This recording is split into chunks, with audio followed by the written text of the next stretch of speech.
Hello students. तर आपण मागच्या व्हिडिओमध्ये नवीन चॅप्टर मॅग्नेटिक मटेरियलला स्टार्ट केलं होतं आणि या व्हिडिओमध्ये आपण त्या चॅप्टरला कंटिन्यू करणार आहोत. मागच्या व्हिडिओमध्ये आपण या चॅप्टरचं काही बेसिक बघितलं आणि त्यानंतर टॉर्कचा कन्सेप्ट सॉल्व केला होता. थोडा टाइम पिरियड पण बघितलं होतं, बरोबर.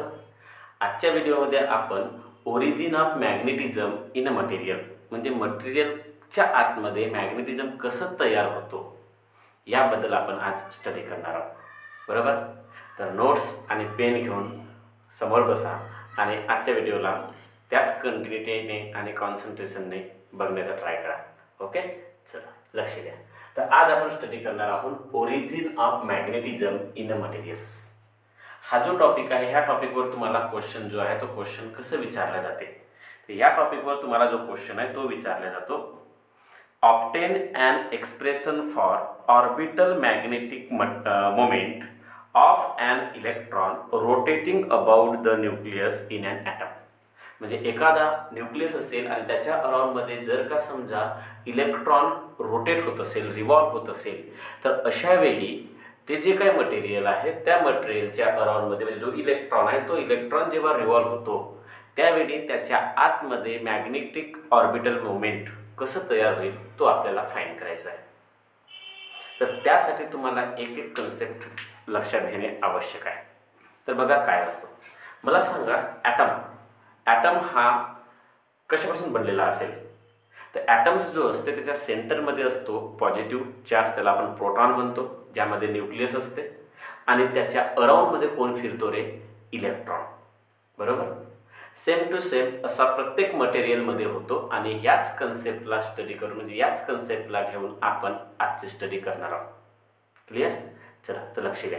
बरं, हा क्वेश्चन तुम्हाला विचारलेला होता बोर्ड एक्झाममध्ये 2014 आणि 2020ला 3 मार्क्स.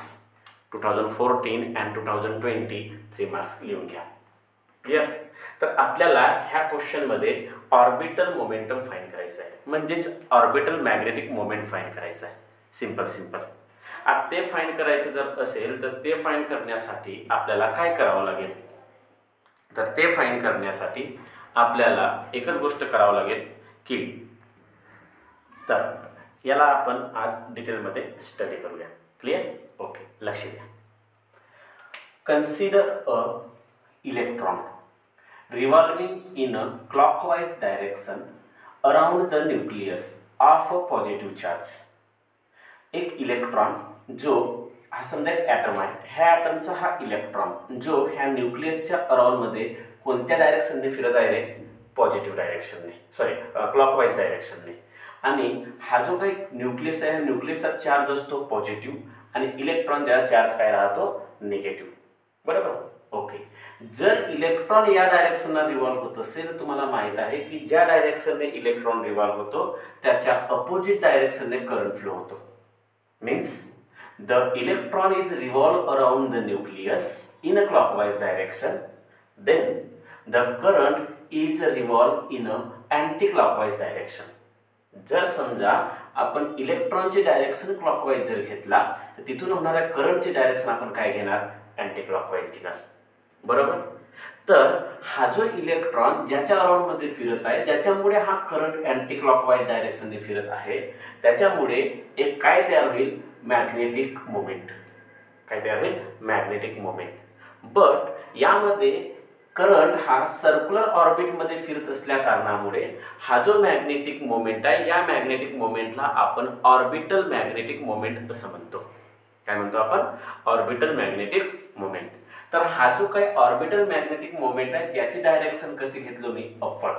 म्हणजे असं इमॅजिन करा की जर अँटी क्लॉकवाइज डायरेक्शनने कोण रिव्हॉल्व होत असेल, करंट. जर अँटी क्लॉकवाइज डायरेक्शनने जर करंट रिव्हॉल्व होत असेल तर याच्या अपवर्ड डायरेक्शनला कोण मूव्ह होत आहे, करंट मूव्ह होत आहे, मॅग्नेटिक मोमेंट मूव्ह होत आहे. कोण मूव्ह होत आहे, मॅग्नेटिक मोमेंट.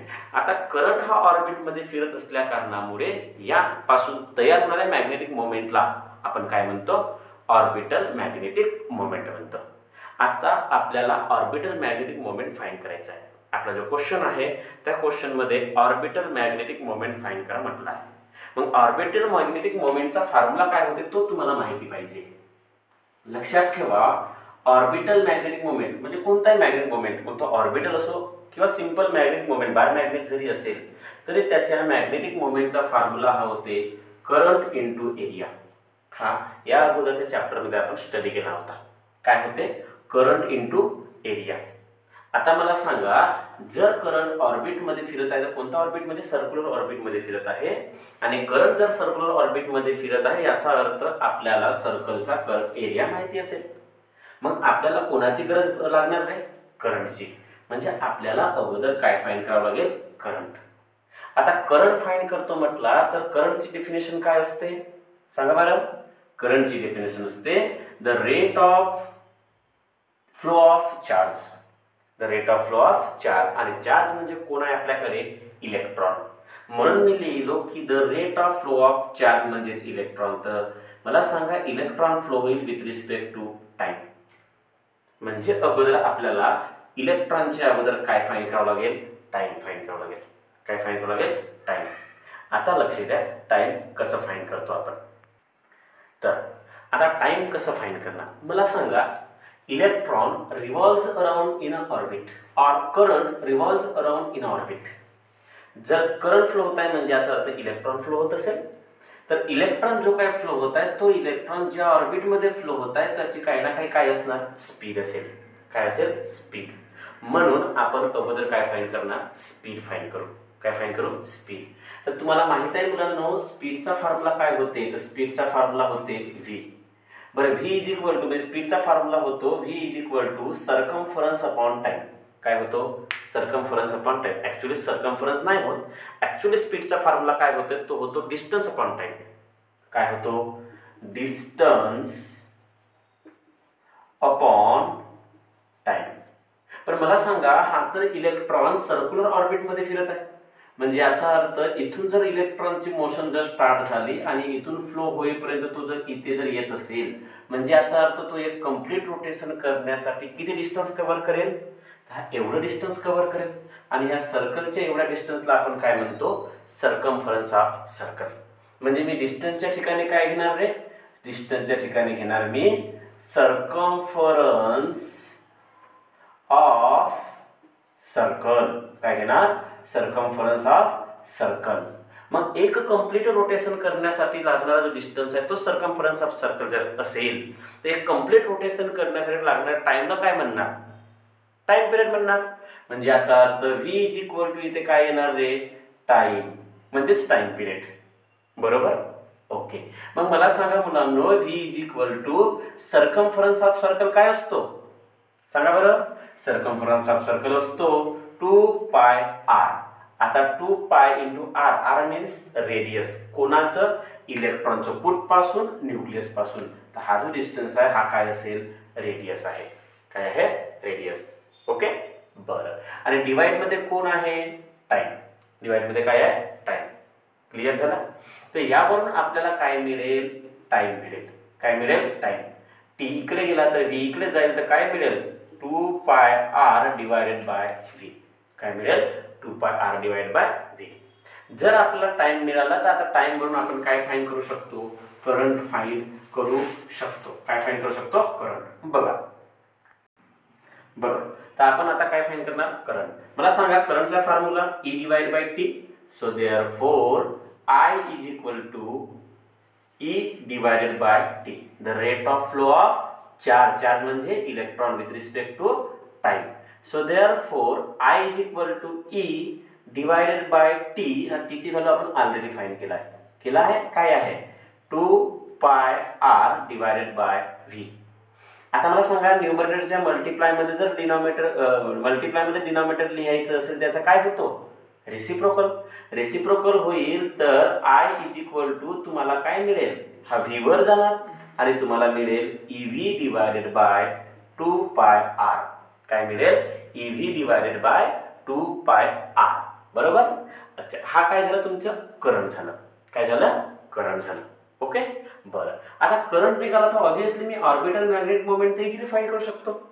तर मी करंट मिळाल्या कारणामुळे मी ऑर्बिटल मॅग्नेटिक मोमेंट फाइंड करणार. आता मला ऑर्बिटल मॅग्नेटिक मोमेंटच का बरं, कारण का क्वेश्चन मध्ये आपल्याला ऑर्बिटल मॅग्नेटिक मोमेंट विचारला आहे म्हणून करंट मिळाल्याबरोबर now we have to find m orbital magnetic moment. काय ऑर्बिटल मॅग्नेटिक मोमेंट. आता ऑर्बिटल मॅग्नेटिक मोमेंटचा फॉर्म्युला काय आहे रे, I × A म्हणजेच करंट इंटू एरिया. बरोबर, ज्यामध्ये करंटची व्हॅल्यू तुम्ही ऑलरेडी फाइंड केलेला आहात. काय आहे करंटची व्हॅल्यू, करंटची व्हॅल्यू आपण फाइंड केला EV डिवाइडेड बाय 2πr. काय फाइंड केला रे, EV डिवाइडेड बाय 2πr. आणि इंटू मध्ये कोण आहे A. आता A म्हणजे ऍपल नाही, A म्हणजे एरिया. कशाचा, इलेक्ट्रॉनचा म्हणजे सॉरी करंटचा, कारण का ऑर्बिटल मोमेंट कोणामुळे बनते, करंट. आता करंट कुठे फिरत आहे, सर्क्युलर ऑर्बिट मध्ये, म्हणजे एरिया कोणाचा, सर्कलचा. सांगा सर्कलचा एरिया काय होतो, काय होईल, सर्कलचा एरिया होतो पाय आर स्क्वेअर. काय होतो, पाय आर स्क्वेअर. बरोबर आहे. तर पाय आर स्क्वेअर होत आहे म्हणजे याचा अर्थ पाय आणि पाय कॅन्सल, आर आणि आर कॅन्सल.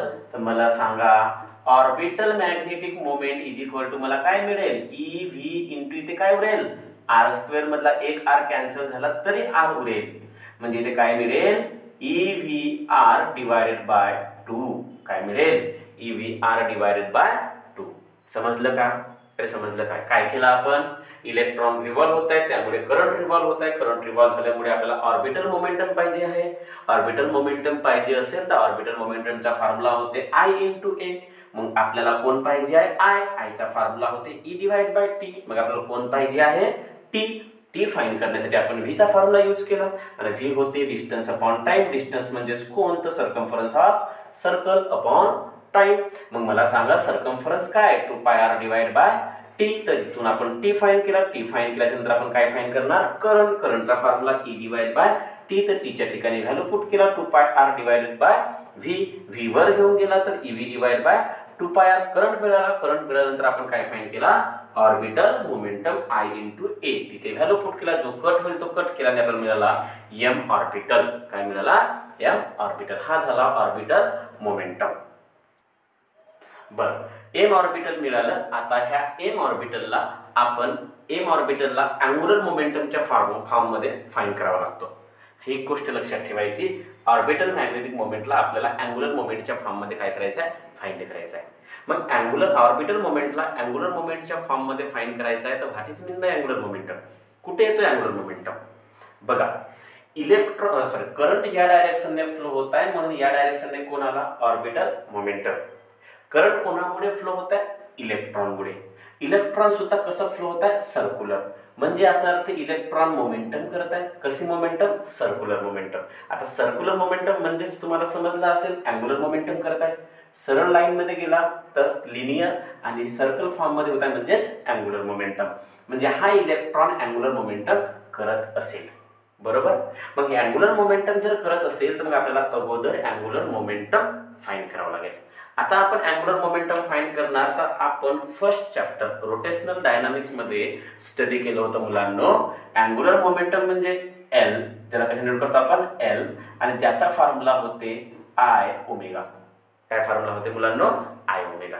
मग अँग्युलर मोमेंटम म्हणजे I ओमेगा होते. तर या मधलं लक्षात ठेवा I is not a current.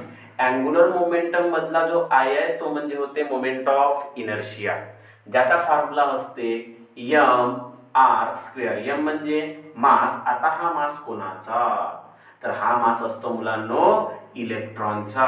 आता ऍक्च्युअली इलेक्ट्रॉनचा म्हणजे आपण इथे इलेक्ट्रॉनला कन्सिडर करत आहोत म्हणून मास ऑफ काय घेतलो मी, इलेक्ट्रॉन. तर mr². आणि ओमेगा म्हणजे काय, तर ओमेगाचा फॉर्म्युला आपण फाइंड केला होता v डिवाइडेड बाय r. काय होते मुलांनो, v डिवाइडेड बाय r. या मध्ये r आणि r कॅन्सल तरी r उरेल. तर मला सांगा angular momentum L is equal to तुम्हाला काय मिळेल, me म्हणजे mass of electron into v into r लिहू शकतो. तर मला मिळाला mvr. काय मिळाला, mvr. हा काय झाला मुलांनो, अँग्युलर मोमेंटम. आता मी ह्या ऑर्बिटल मोमेंटमला इक्वेशन नंबर 1 देतो आणि ह्या अँग्युलर मोमेंटमला इक्वेशन नंबर 2 देतो. म्हणजे तुम्हाला सॉल्व्ह करा समजायला इझी जाईल. आता ह्या ऑर्बिटल मोमेंटमला मला अँग्युलर मोमेंटमच्या फॉर्ममध्ये जर शो करायचं असेल तर मला या फॉर्म्युल्यामध्ये हा फॉर्म्युला ऍडजस्ट करावा लागेल. म्हणून या फॉर्म्युल्यामध्ये हा फॉर्म्युला यायला पाहिजे. म्हणून मी काय करतो तर इक्वेशन नंबर 1 च्या ठिकाणी इक्वेशन नंबर 2 ला ऍडजस्ट करतो. कसं ऍडजस्ट करतो लक्ष द्या बरोबर. m ऑर्बिटल इक्वल टू इथे काय आहे e लिहिलं, डिवाइड मध्ये कोण आहे 2 तो पण लिहिलं, आणि मल्टिप्लाय मध्ये कोण उरला रे VR. कोण उरलं VR. मला सांगा e च्या डिवाइड मध्ये 2 आहे तर 2 लिहिलं आणि मल्टिप्लाय मध्ये VR आहे त्याला सेपरेट लिहिलं. आता मला सांगा इथे a लिहिण्यासाठी कशाची गरज आहे.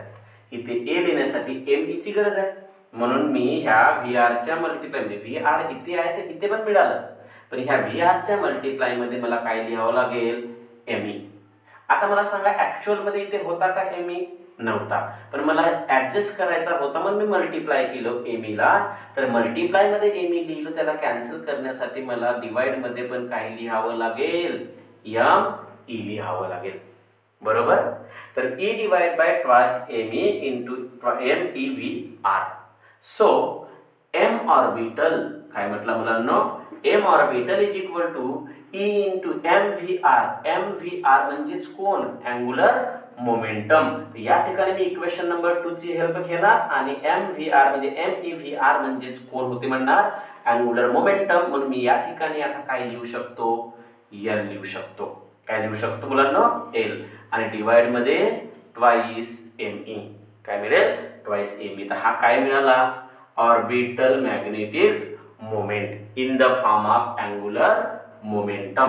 कोणत्या फॉर्म मध्ये मिळाला मुलांनो अँग्युलर मोमेंटम. सांगा इथपर्यंत समजला का. इथपर्यंत जरी तुम्ही लिहिल्या तरी तुम्हाला 3 मार्क मिळू शकतात. बट लक्षात ठेवा याचा वेक्टर फॉर्म सुद्धा लिहायला विसरायचं नाही. वेक्टर फॉर्म सुद्धा लिहायचं तो आवश्यक आहे. नाही ऍक्च्युअली ऑर्बिटल मोमेंटमचा फॉर्म्युला काय होतो तर हा होतो. ठीक आहे. बरं बघा याचा आता आपण काय लिहिणार वेक्टर फॉर्म. मला सांगा रे ऑर्बिटल मोमेंटमला डायरेक्शन आहे अपवर्ड म्हणजे ते वेक्टर फॉर्म मध्ये आहे, आणि आपला अँग्युलर मोमेंटमला सुद्धा काय आहे म्हणजे अँग्युलर मोमेंटम सुद्धा काय आहे वेक्टर फॉर्म आहे. बघायला कसं लिहितो वेक्टर फॉर्म लिहित आहो. लक्ष द्या मुलांनो वेक्टर फॉर्म म्हणजे हा जो दिसत हा काय आहे मॅग्निट्यूड. हा काय आहे मॅग्निट्यूड. याला काय म्हणणार आपण मॅग्निट्यूड. हा जो दिसत आहे हा काय आहे मॅग्निट्यूड. आणि आता मी काय लिहितो वेक्टर फॉर्म. बघा वेक्टर फॉर्म कसा लिहितो. ऑर्बिटल मोमेंटम हा जो आहे हा एक वेक्टर क्वांटिटी आहे इक्वल टू E म्हणजे चार्ज ऑफ इलेक्ट्रॉन. इलेक्ट्रॉन किती जरी रोटेट झाला तरी त्याची व्हॅल्यू चेंज होणार नाही म्हणजे E कसा आहे कॉन्स्टंट. बरं डिवाइड मध्ये 2 सुद्धा कॉन्स्टंट. Me म्हणजे मास ऑफ इलेक्ट्रॉन. इलेक्ट्रॉन किती जरी रिव्हॉल्व झाला तर त्याचा मास चेंज होऊ शकत नाही म्हणून तो सुद्धा काय होईल रे कॉन्स्टंट. कसं राहणार कॉन्स्टंट. ही एवढी टर्म कशी आहे कॉन्स्टंट आहे. पण L कसा आहे वेक्टर क्वांटिटी म्हणून इथे काय येईल L बार. काय येईल L बार. आता मला सांगा ह्या इक्वेशन मध्ये एक गोष्ट कमी आहे. काय आहे तर इथे काय द्यावं लागेल मायनस साइन. काय द्यावं लागेल मायनस साइन. बरं का बरं what reason for taking a minus sign in a vector form. Reason असं आहे की ऑर्बिटल मोमेंटम जर बघाल तर त्याची डायरेक्शन अपवर्ड आणि अँग्युलर मोमेंटम बघा तर त्याची डायरेक्शन कसं राहते डाऊनवर्ड. बेसिकली असं का बरं होते ऑर्बिटल मोमेंटम हा आपण करंटच्या डायरेक्शन वरून घेतो. करंटची डायरेक्शन अँटी क्लॉकवाईज तर ऑर्बिटल मोमेंटम अपवर्ड चालला. इलेक्ट्रॉनची डायरेक्शन करंटच्या अपोजिट म्हणजे क्लॉकवाईज तर त्याचे मला सांगा करंटच्या अपोजिट इलेक्ट्रॉनची डायरेक्शन तर ऑर्बिटल मोमेंटमच्या अपोजिट कोण राहणार अँग्युलर मोमेंटम. म्हणून negative sign indicate that the orbital momentum and angular moment orbital dipole moment किंवा orbital momentum and angular momentum are oppositely directed. कसं राहणार oppositely directed. इथपर्यंत कन्सेप्ट समजला की नाही समजला क्लिअर झालं. बरं तुम्हाला इथपर्यंत लिहावं लागेल. बरं यामध्ये तुम्हाला एक मार्कची डेफिनेशन विचारतो ज्याला आपण गायरोमॅग्नेटिक रेशिओ म्हणतो. मी इथे लिहिणार आहोत खाली म्हणून बरोबर लक्षात ठेवा. आपल्याकडे जागा आहे ह्या जागेचा आपण फायदा घेणार आहोत. इथे मी काय लिहिणार आहोत gyromagnetic ratio. So what is mean by gyromagnetic ratio तर लक्षात ठेवा गायरोमॅग्नेटिक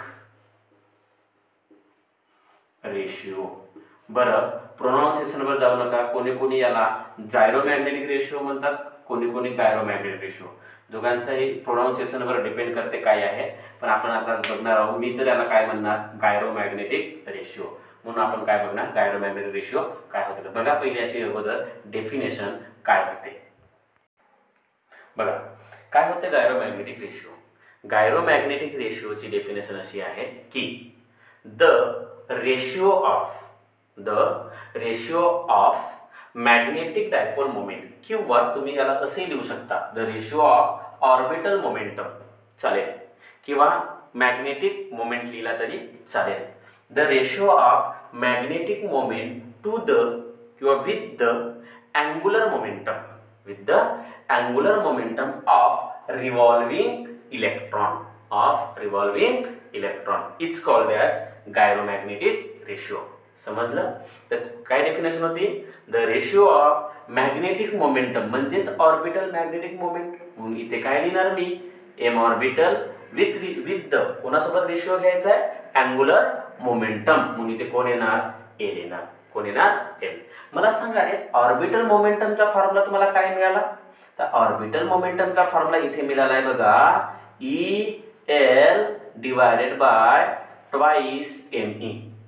EL divided by twice ME. आणि डिवाइड मध्ये कोण आहे, L. हा कोणाची व्हॅल्यू झाली, हे ऑर्बिटल मोमेंटमची व्हॅल्यू. आणि डिवाइड मध्ये कोण आहे, L आहे. कोण आहे, L. समजलं. तर या मधामध्ये L आणि L काय होणार, कॅन्सल. L आणि L काय होणार, कॅन्सल होणार. आणि मला सांगा इथे सॉरी, गायरोमॅग्नेटिक रेशिओ काय मिळेल, तो मिळेल E divided by twice ME. काय मिळेल, E divided by twice ME. बरोबर आहे. तर काय मिळाला, gyromagnetic ratio is equal to M orbital divided by L. EL divide by twice ME याची व्हॅल्यू, आणि डिवाइड मध्ये L आणि L कॅन्सल होईल. E divide by twice ME मिळेल. This is the gyromagnetic ratio. तर ही जे डेफिनेशन आहे, ह्या डेफिनेशनला इम्पॉर्टंट करून ठेवा. ही तुम्हाला 1 मार्क्ससाठी विचारेल. काय विचारेल, 1 मार्क्ससाठी विचारेल. ही 1 मार्क्ससाठी इम्पॉर्टंट करून ठेवा. आणि हे 2023ला पण विचारलेली आहे. तर लिहून ठेवून द्या 2023 फॉर 1 मार्क. तर gyromagnetic ratio definition, the ratio of orbital momentum किंवा magnetic moment with angular momentum of revolving electron. Clear झालं मुलांनो. ओके.